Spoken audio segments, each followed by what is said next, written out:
Radio City Spotlight. Radio City Spotlight में मैं हूँ शान. 10 बहाने, of course, the song was recorded good 14 years ago and they've used the same vocals. So I was just happy with the fact that, you know, जब recreations होती हैं, अमूमन कोई नई आवाज आती है, तो जो पुरानी आवाज है नई जनरेशन के लिए खत्म हो जाती है. बिल्कुल. अब नया गाना ही बन जाता है. लेकिन लकली इस बार ऐसा नहीं हुआ and they kept KK and my vocals. तो गाना अब तक अपना है. तो एक बहुत बहुत मुश्किल दौर से गुजर कर ये जो इस तरह सा जहां you know like a deep dark tunnel and now you out in the open and wow it's still me. तो वो एक फीलिंग थी and of course the song is always loved. It's an iconic song. तो वो तो चला ही. लेकिन मेरे लिए बागी 3 खास इसलिए है क्योंकि फिल्म शुरू होती है एक मेरे गाए हुए गाने से और खत्म भी होती है एक मेरे गाए हुए गाने से. खुशी की बात यह है कि जो ऑडियो आया है तो it's full audio. So you have a 5 minute song. जो आजकल वैसे भी गाने तो छोटे बनते हैं, और एक 5 मिनट सोलो सॉन्ग जिसमें मतलब for a tiger film to get comments, forget the song because it's what क्या बॉडी है क्या, because अभी वीडियो तो है ही नहीं, लोग ऑडियो सुन रहे हैं. तो उसमें बहुत प्यार मिल रहा है, कॉम्प्लीमेंट्स मिल रहे हैं. और आई थिंक कहीं ना कहीं एक बड़ी फिल्म में बहुत साल बाद लोगों ने मेरी आवाज को फिर से सुनी.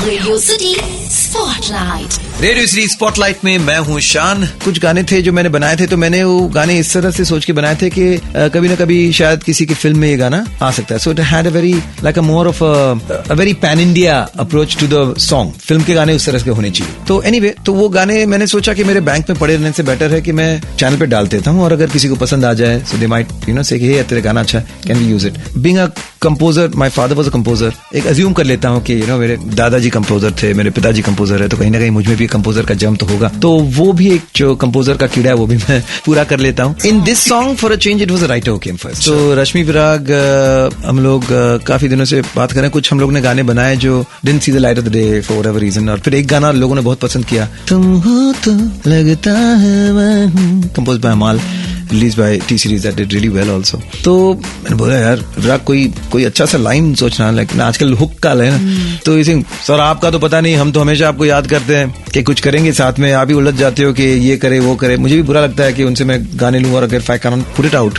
अरे यही तो लाइन है, तेरे बारे में पता नहीं, तेरा पता नहीं, मैं तुझको याद करता हूँ. तो बोला हाँ ये लाइन तो अच्छा है. Everyone can relate to that. You know there are so many situations in life that you know you move on, but you always remember that person. Doesn't always have to be a lover और may be a friend और you know a moment. So मैंने इसको develop करते हैं यार. 10 minute दीजिए, मैं कुछ लिख के देता हूँ. कुछ लंबी सिचुएशन है, came out and suddenly there is a song, और वो पढ़ते पढ़ते ट्यून भी बन गया. तो ये गाना बन गया. I love this song. ये तो उल्टा हो रहा है यार, जो मतलब the B side is getting more attention than the actual song. Radio City spotlight.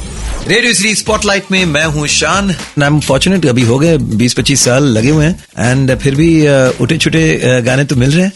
And I also you know have a studio at home. मैं अपना स्टूडियो है, अपने गाने बनाता हूँ, म्यूजिक डायरेक्टर बन चुका हूँ, क्योंकि यही एक अच्छा यू नो इतना कंट्रोल मिला है कि I can release my own songs. So I rather you know work on my compositions, क्योंकि एज अ सिंगर तो मतलब काफी मतलब हर किस्म के हर जॉनर के गाने गाकर काफी एंजॉय किया हूँ. So right now I am enjoying the phase of composing songs. मैं बीच में आई ट्राई टू मतलब कंपोज करके फिल्मों के लिए पिच किया गाने, लेकिन बहुत मुश्किल है. एक गाने को पिच करो तो पता चलता है कि 20-25 लोग गाने भेज रहे हैं, फ्री में गाने भेज रहे हैं, क्योंकि as a composer you are a complete novice. और लोगों की माइंडसेट ये है कि आप अगर एक काम सही कर रहे हो ना तो आप वही काम कर सकते हो, आप दूसरे चीजों में ना ही जाओ तो बेटर है. तो कहीं ना कहीं शान अभी कंपोज करने लगा यार, क्या चक्कर है.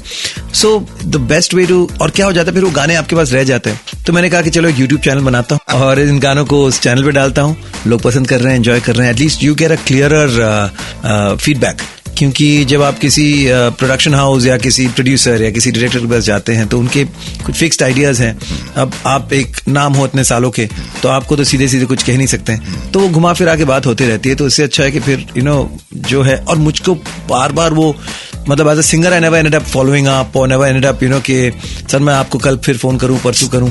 वो कभी हुआ ही नहीं मुझसे. तो एक बार होता है, वाइब मिलती है, चले आता हूं. फिर मैं कभी मतलब at least I would like to believe that I don't think out of ego, but I think out of dignity. So that is important.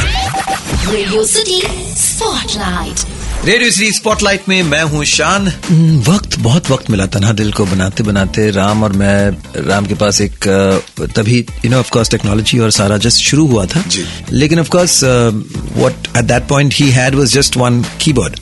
तो वो था। और उसके साथ साथ हम लोग स्टूडियो टाइम भी हम लोग वैसे चुनते थे। This is during labology, first album together, जहाँ वो 2 के बाद ना स्टूडियो हम लोग को क्वार्टर रेट में मिलता था। जो बेचारा वो लाइट वाइट लगा, मतलब जो साउंड माइक ठीक करता था ना, वो इंजीनियर बन जाता था। के साथ साथ हम कर करा के वो एल्बम बनाए।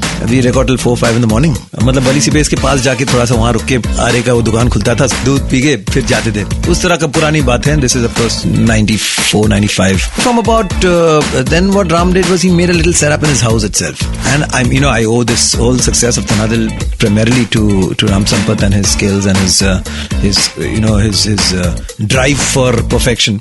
So then we had a lot of time. तो उसके घर जाके बैठे रहता था चेंबूर में, गाने बन रहे हैं, ये हो रहा है वो हो रहा है, करते करते गाना बना। और तनादिल की अगर फनी स्टोरी बताना तो मुझे एक दिन एक म्यूजिक भेजा राम ने। So he chose that shakuhachi, एक जापानीज फ्लूट होता है ना, ऐसा उसका साउंड होता है ना। फॉर बेस्ट एग्जांपल वो anyway, तो उसमें वो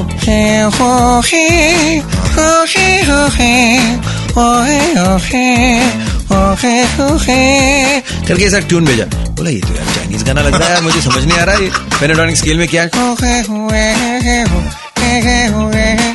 यार कुछ इंस्पायरिंग साउंड तो भेज, पियानो भेज, गिटार भेज, something that I can think of lyric, think of some nice melody. Think this is it now. बनाना इसमें यार, क्या इतना भी like जरा समीर या आनंद बख्शी हो गया क्या, ये चाहिए वो चाहिए। तो मैं उस पे लगा, so I wanted to write something for them, but it was very this sound was so deterrent, क्योंकि कोई चाइना तो जा नहीं रहा था या ना कोई मार्शल आर्ट्स कर रहा था। तो anyway करते करते वो स्टोरी को मैंने इस ट्यून में रखा और फिर बना के। तो कई बार लोगों को लगता है कि शायद मतलब लिरिक पर गाना बना था, fits so well, but it was actually I put my thoughts or lyrics onto a tune. Radio City Spotlight.